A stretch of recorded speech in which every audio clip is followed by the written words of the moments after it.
आज की ये प्रेस कॉन्फ्रेंस इसलिए बुलाई गई है कि पिछले महीने 12 नवंबर को आप सल्लल्लाहु अलैहि वसल्लम की शान में गुस्ताखी के मामले को लेकर रज़ा एकेडमी और दूसरी तंजीमों ने जो प्रोग्राम ऑर्गेनाइज़ किया था मालेगांव बंद का,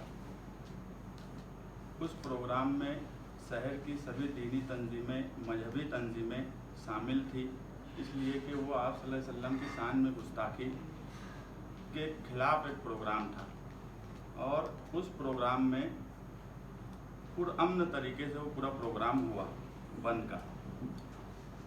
उसके बाद जो तशद्दुद हुआ उससे ना ऑर्गेनाइज़र का कोई लेना देना था, ना ही जो लोग हिमायत दिए थे उन लोगों का कोई ताल्लुक़ था उस बात को लेकर।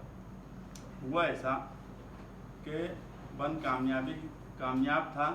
और आप लोग एक बात ध्यान में रखो कि उस बंद में अगर कोई प्री प्लान होता या जुलूस निकालने का कोई प्रोग्राम होता तो जनता दल के कारपोरेटर, जनता दल के दूसरे ओहदेदारान सभी लोग उसमें शामिल होते। उस वक्त इंतज़ामिया ने ये बोला था कि यार पुलिस डिपार्टमेंट से बातचीत की हुई है, उन्होंने कहा है कि 25-30 लोग आके निवेदन देंगे और 25-30 लोग ही निवेदन के लिए गए। मगर जब वहाँ पहुँचे शहीदों की यादगार के पास, अशोक स्तंभ के पास, तो वहाँ गर्दी हो गई अपने आप। और इंतज़ामिया जो ऑर्गेनाइज़ किया था, ये लोग निवेदन देने गए, निवेदन दे के आने के बाद जब गर्दी होने लगी तो प्रोग्राम को ख़त्म कर देने की बात हुई और उसी वक्त प्रोग्राम वहाँ ख़त्म कर दिया गया।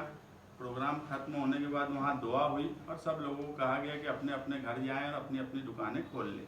उस वक्त तक कोई भी तशद्दुद का वाक़या नहीं हुआ था। उसके बाद जब सब लोग चले गए और आईजी साहब जो है उन्होंने भी जो उनका पहला बयान आया उसमें उन्होंने ये कहा कि यार जो ऑर्गेनाइज़र थे उन्होंने निवेदन दिया और उसके बाद वो अपने अपने घरों पर चले गए और यही सच्ची बात थी। उस प्रोग्राम के हो जाने के बाद मेरा पहले से ही एक प्रोग्राम तय था। मेरे बंगाल के कुछ दोस्त लोग थे, उन लोगों से बातचीत हुई थी और जो हिंदुस्तान में आज माहौल है, तहरीक और आंदोलन को जिस तरह कुचला जा रहा है, तो अंबेडकर की तलाश बोल के हम लोग हिंदुस्तान के कई हिस्से में जाने का मेरा पहले से ही प्रोग्राम था और 12 नवंबर के बाद मैं उसके लिए गया। और हम उस प्रोग्राम में, क्योंकि हिंदुस्तान आज़ाद हुआ उस वक्त 1947 में जब बंटवारा हुआ तो हिंदुस्तान के मुसलमानों ने अपना लीडर गांधी और अंबेडकर को माना, जिन्ना को नहीं माना।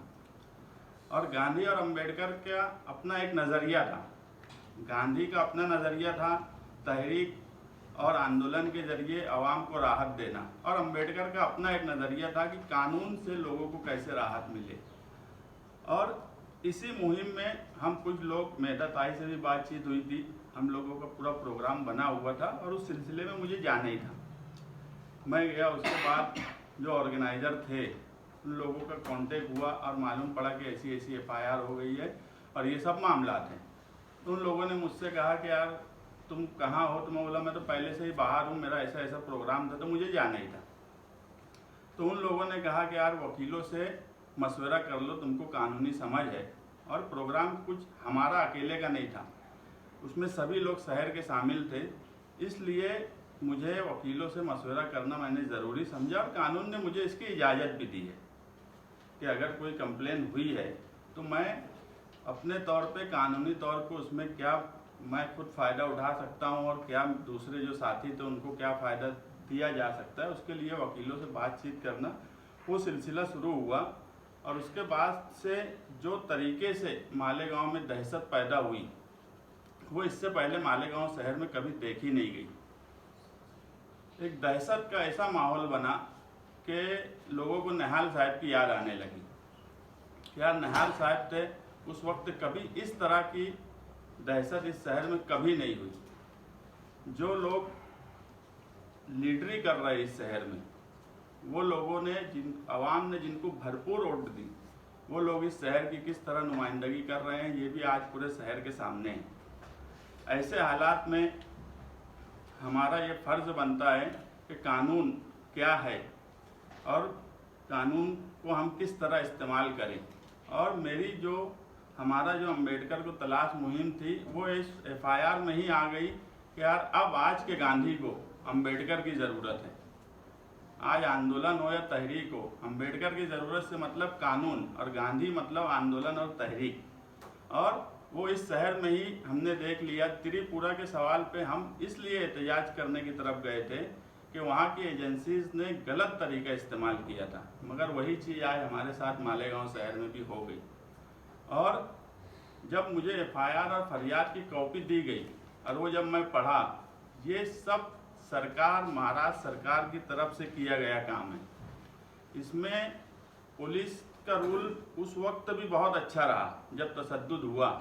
वो मालेगांव शहर के एसपी हो, डीवाईएसपी हो या मालेगांव शहर के पीआई हो, उन्होंने कहीं ना कहीं उसको कंट्रोल किया। मगर उसके बाद जब सरकार का दबाव आया, आप एफआईआर की कॉपी अगर देखेंगे तो उसमें सब दीनी तंजीमों के नाम हैं। उसमें सियासी पार्टियों के सिर्फ 2 ही नाम हैं, एक जनता दल, एक एमआईएम। जबकि ऑफिशियल राष्ट्रवादी का लेटर भी था हिमायत का, अखबारों में भी आया, कांग्रेस का भी लेटर था, मगर उसके बाद एफआईआर में इन 2 पार्टियों का नाम नहीं लिखा गया। इसका मतलब है कि सरकार की तरफ से ये सब एफआईआर की कार्रवाई की गई, जो कि गलत तरीके से की गई। 5-5 एफआईआर दाखिल की गई और लोगों को हैरान और परेशान किया गया। जिसका जो जुर्म था उस पर वही कलम लगती तो ठीक था। मेरी कोई स्पीच हेड स्पीच नहीं थी, मैंने कोई तशद्दुद की बात नहीं की। हम गांधी को मानने वाले लोग हैं, कभी हम हिंसा की तरफ जाएंगे ऐसा कभी हुआ ही नहीं है। मगर उसके बाद जब मामला बढ़े और जब लीडरी शुरू हुई तो बहकी हुई लीडरशिप थी मालेगांव शहर की। सबसे पहले आसिफ शेख का बयान आया कि प्रेस कॉन्फ्रेंस में कि ये एक फिरका परस्त तंजीमों की तरफ से सोची समझी साजिश के तहत किया गया है। उसके बाद उनके वालिद शेख रशीद साहब का बयान आता है कि जो ऑर्गेनाइजर थे जिन्होंने प्रोग्राम रखा, जबकि वो खुद उनके हिमायती थे, उनके खुद नुमाइंदे थे, ये खुद हुजूर की शान में गुस्ताखी के सवाल पे रोड पर नहीं आए। हमें तो एक फ़ख्र है कि हम हुजूर की शान की गुस्ताखी के मामले में रोड पे आए थे, एहतजाज किया था और बंद की हिमायत किए थे। ये खुद रोड पे नहीं आए, इन्होंने अपना नुमाइंदा भेजा और उसके बाद ये बोलते हैं कि जो ऑर्गेनाइजर थे उन्होंने ही साजिश के तहत ये सब किया। उसके बाद फिर शेख आसिफ का बयान आता है कि ये एक हादसा था। तो ये बहकी हुई लीडरशिप है, इनको खुद भी नहीं समझ रहे कि शहर की क्या नुमाइंदगी करेंगे। इन्होंने सिर्फ एक काम किया, अपनी पार्टी को बचाने का काम किया। शहर को बचाने के लिए इन्होंने कोई कोशिश नहीं की, शहर को फंसाने की कोशिश की। अगर ये शहर के लिए सोचे होते तो इन्होंने ये सोचा कि एफआईआर में पार्टी का नाम ना आए, मगर इन्होंने ये नहीं सोचा कि शहर के इतने लोगों का जो नाम आ रहा है ये गलत है, इसके लिए सरकार में जाके नुमाइंदगी की जाए। नुमाइंदगी सिर्फ ढकोसला था, फोटो छाप लीडरी इस शहर में दिन ब दिन बढ़ती जा रही है और उसका सबब है कि ये हालात पैदा हुए। आप एक बात और गौर करो, मैं उस तशद्दुद को दूसरे एंगल से देखता हूँ। मेरी मालूमात ऐसी है कि आज 1 महीना हो गया, आप कारपोरेशन में भ्रष्टाचार और बदनवाने के खिलाफ कौन बोलता है? कोई सियासी पार्टी नहीं, कोई सियासी पार्टी के लीडर नहीं। अगर मैं लड़ूंगा तो मैं लड़ूंगा या मेरी पार्टी के लोग लड़ेंगे, उसके अलावा कोई कुछ बोलता नहीं। और ये महीने भर में अगर कारपोरेशन की तरफ से आप देखेंगे जो हिसाब से ठेके पास किए जा रहे हैं मेरे जाने के बाद स्टैंडिंग में, और बाकायदा ये बोला गया कि अभी वो बाहर है, जो भी कर सकते सब कर लो, तो मैं बाहर हूँ, मुझे तो इसकी बहुत खुशी है कि यार मैं तो गब्बर सिंह है। चलो ये डरते तो है और ये डर तो होना चाहिए। और वो तशद्दुद का एंगल पुलिस डिपार्टमेंट ने इस हिसाब से चेक करना कि जो ठेकेदारी मालेगांव कारपोरेशन में की जा रही है वो किसकी वजह से रुकी हुई थी, जो अचानक इतने बड़े बड़े ठेके पास होने लगे। आउटसोर्सिंग का 5 महीने से बिल हम जमा नहीं होने देते थे, वो बिल भी करोड़ों रुपये का आज जमा हुआ। और उस वक्त एक साजिश के तहत मुझ पर भी हमला किया जा सकता था। इस तरह की साजिश मेरी मालूमात में है कि इस तरह की साजिश उस दिन की गई थी कि इसको रास्ते से हटा दिया जाए, और वो तो उसमें कामयाब नहीं हुए। मगर मेरे बाहर रहने की वजह से वो जो फ़ायदा उठा सकते हैं वो फ़ायदा उठा रहे हैं। मगर मैं उन ठेकेदारों को भी बोलूँगा, कुछ लोग शॉपिंग की भी बात आवाम में करने लगे, जाकर शॉपिंग जो रुकी हुई थी शॉपिंग जल्दी से जल्दी बना लो, अभी ये बाहर है, ये अंदर चला जाए।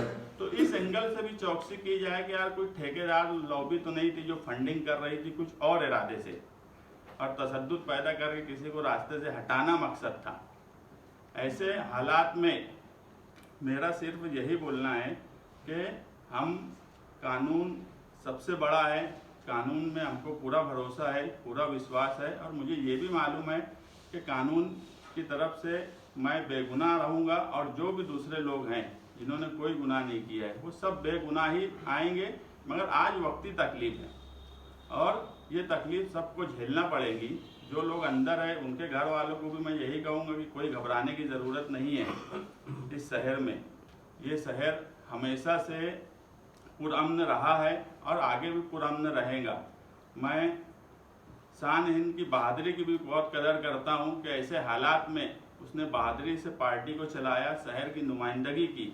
जब लोग डर गए थे, रज़ा एकेडमी की ऑफिस का जो मामला हुआ उसके बाद कोई ज़बान नहीं खोलने को तैयार था, उस वक्त भी उसने बोली, उसने पार्टी को भी संभाला और शहर को भी संभाला।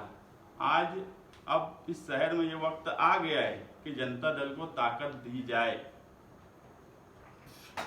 बहुत सालों से ये शहर खंडर होता चला गया, हम वहाँ तक बर्दाश्त किए। आज ये शहर का हाल ये है कि हमारा दबदबा भी ख़त्म हो गया। इसलिए अब मैं पार्टी के वर्करों को भी और पार्टी के जिम्मेदारों को भी कहूँगा कि एक मुहिम चलाई जाए कि हर गली एक निहाली। हमको हमारे शहर का दबदबा वापस लाना है। उसके लिए आज आवाम को अब जनता दल की तरफ देखना चाहिए, और जनता दल जो है जिस हिसाब से उभर रही है उसमें हमारे मुखालिफ क्या, हमारे अपने पराये सब चाहते हैं कि जनता दल को दबा दिया जाए, और ये बात इस शहर के लिए नुकसानदेह होंगी। और जो शेख आसिफ ने जो बयान दिया कि मेरे पास पुलिस से ज़्यादा सबूत है, तो मैं उनसे ये कहना चाहता हूँ अगर उनके पास कोई सबूत है तो उन्होंने उसे छुपाया क्यों? आज 1 महीने से लोग जेल में बंद हैं, कई शहर के जिम्मेदार लोग बाहर हैं और परेशान हैं। अगर उनके पास कोई सबूत है तो वो उसी वक्त देते ताकि जो लोग अंदर बंद हैं उनको राहत मिलती। वो सबूत को छुपाए। आईपीसी की सेक्शन 176, आईपीसी सेक्शन 187 के तहत कोई भी शहरी कोई सबूत छुपा नहीं सकता, उसको सबूत पुलिस को देना चाहिए। और मैं पुलिस से भी यही गुजारिश करूंगा कि इस कानून के तहत उनके ऊपर गुनाह दाखिल किया जाए, उनको नोटिस दी जाए, और जो सबूत उनके पास है वो सबूत उनसे मांगा जाए ताकि लोगों को राहत मिले।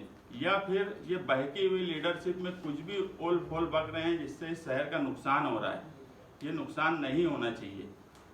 ऐसे हालात में अब जनता दल के वर्करों का भी फर्ज है कि वो बहादुरी से और हिम्मत से इस शहर की नुमाइंदगी करे, इस शहर को जोड़े, इस शहर का दबदबा वापस लाने की कोशिश करें।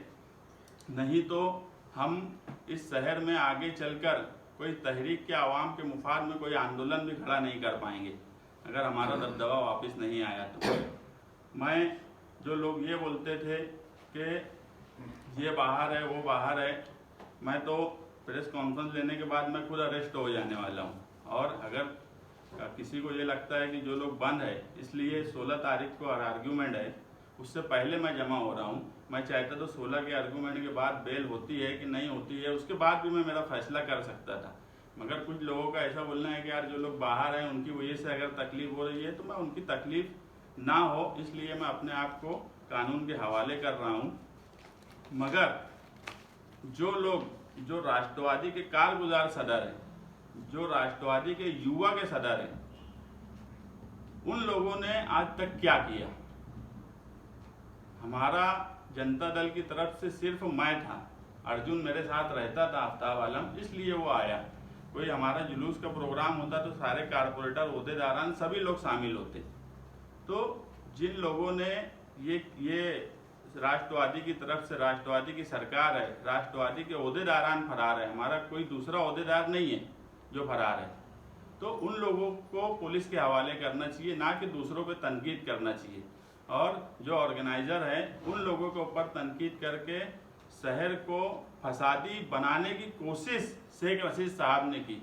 मैं तो हैरान है कि शहर का इतना बड़ा सीनियर लीडर अब जो है क्या चाहते हैं, वो मालेगांव शहर से मुझे अब लगता है वोट उड़ की उनकी कोई ख्वाहिश नहीं है, वो सिर्फ रुपया पैसा कमाना उनका मकसद है। और वो ये समझ लिया है ये आखिरी टर्म है उनका, इसके बाद कुछ हासिल अवामी तौर पे नहीं होगा। तो रुपया पैसा कमाने की कोशिश है और बड़ी बड़ी ठेकेदारी और गलत तरीके से ठेकेदारी की जा रही है, गलत तरीके से कामकाज किया जा रहा है। और ये सब चीज़ें जो है ये इस शहर को नुकसान भरपूर दे रही है और ये आप पूरा शहर भी समझ रहा होगा। बहकी हुई लीडरशिप जो आपने कहा, तो यहाँ पे अभी जो नुमाइंदे हैं एमएलए साहब हैं वो भी तो जाके मिले, उन्होंने भी निवेदन दिए, तो क्या बहकी हुई लीडरशिप में इसलिए बोले कि बयान अलग अलग आए। एक बयान आता है कि कोई फिरका परस्त तंजीमों की तरफ से किया गया काम है, फिर बयान एक दूसरा आता है कि यार जो ऑर्गेनाइजर थे उन्होंने ही एक साजिश के तहत ऐसा सब किया, फिर बयान आता है कि ये हादसा है। तो एक बयान पे कौन लीडर नहीं टिका है ये शहर के सामने, इसलिए मैं बोला कि ये बहकी हुई लीडरशिप है। और हाई कोर्ट कब जाना है, सुप्रीम कोर्ट कब जाना है और कहाँ कब जाना है, ये हमसे ज़्यादा क्या समझता क्या। इनको अक्ल नहीं है, इनको समझता कुछ नहीं। इसके बाद ये कोई भी बात बोलते, अगर हाईकोर्ट से राहत मिलने की बात होती तो मैं अभी तक जा चुका होता इस शहर के लिए। मगर जो हालात हैं वो कानून का सामना हमको यहाँ सेशन कोर्ट में करना पड़ेगा, पुलिस के पास जाकर उनकी इंक्वायरी का सामना हमको करना पड़ेगा। उसके बगैर हाँ, जब यहाँ से हमको कोई राहत नहीं मिलेगी तो फिर हम क्या हाईकोर्ट के, हम सुप्रीम कोर्ट तक भी जाएंगे। इस मामले को, इस एफआईआर को हम ऐसे छोड़ देंगे ऐसा नहीं है। ये हमारे ऊपर जुल्म है, हम पर जुल्म हो रहा है और ये पूरा शहर देख रहा है। और जुल्म भी किस लिए, हुजूर सल्लल्लाहु अलैहि वसल्लम की शान में गुस्ताखी हुई थी, उसके तौर पे बंद किए तो उसका हमको उसके लिए सजा मिल रही है। तो हमारे लिए कोई बात नहीं है, तो फख्र की बात है। हम कोई भगोना चोरी करके जेल नहीं जा रहे, हम कोई ताखा चोरी करके जेल नहीं जा रहे, हम कोई गुंडागर्दी करके जेल नहीं जा रहे। हम आवाम के लिए, आवाम की रहनुमाई के लिए अगर हमको जेल जाना पड़ रहा है, वो भी हुजूर सल्लल्लाहु अलैहि वसल्लम की शान में गुस्ताखी हुई थी उसके लिए जेल जाना पड़ रहा है, तो कोई बड़ी बात नहीं है। जो लोग बोलते कि फरार है और ये है, मैं भी हजार खुली में रहा हूँ, कब पीछे के दरवाजे से कौन भागा है ये भी मुझे मालूम है। और जेल से छूट के आने के बाद इस शहर में नुमाइंदगी किस तरह की गई, किसने नुमाइंदगी की और किसने मुखबरी की, ये भी शहर के सामने मैं लाऊंगा।